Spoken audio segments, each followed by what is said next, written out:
สวัสดีทุกคนมื้อนี้ก็สิพามาสอนวิธีเติมเกมด้วยแอป M Money X จะมีที่ใดๆนั้นเดี๋ยวเราเบิ่งกันเลย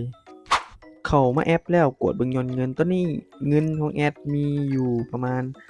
106,000กีบนะทุกคนต่อมาเราจะเข้ามาที่การบริการเติมเกมนะทุกคนจำข้างบนนี้เลยแล้วก็จะเห็นเกมหลากหลายที่เราต้องการจะเติมเราจะมาเติมเกม Free Fire นะทุกคนจำที่เกม Free Fire หลังจากนั้นเราก็ใส่ ID ของเรานะทุกคนตัวนี้เป็น ID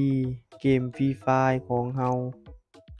เวลาใส่ ID ก็ต้องกวดให้ละเอียดเพื่อบ่ให้ผิดพลาดเพราะว่าเราผิดเพราะว่าตัวนี้มันจะบ่บอกชื่อมันจะให้เป็นใส่ ID เลยแต่ว่าใส่ ID ถูกตามกับ Free Fire เกม Free Fire เราเป๊ะมันก็จะโอนเข้าทันทีเลยต่อมาเราก็จะเลือกว่าเราจะเติมแพ็กเกจใด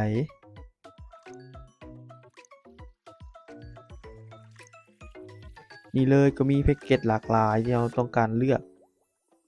สามารถเลือกได้ตามใจเลยส่วนแอดเองจะเติมเป็นแพ็กเกจ83,000กีบทุกคนเพชรก็จะได้อยู่310เพชรหลังจากนั้นเราก็กดโอเคหลังจากนั้นเราก็กดชำระเงิน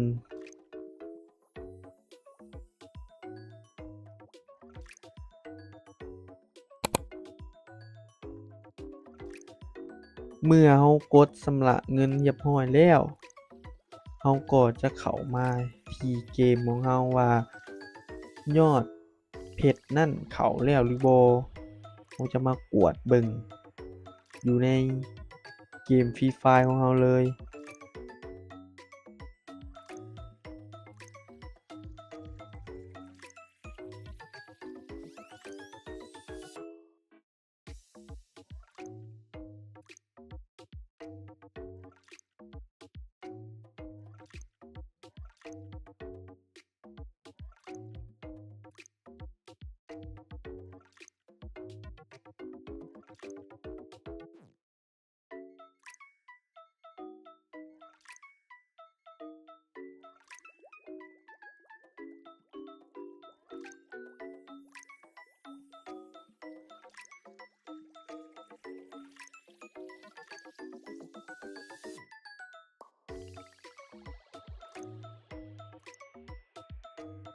ตัวนี้แม่นยอดเกมที่เราเติมเมื่อกี้นี่เนาะทุกคนนี่เลย300กับ10เพชร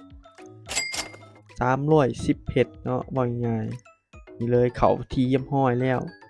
วิธีเติมเกม Free Fire ด้วย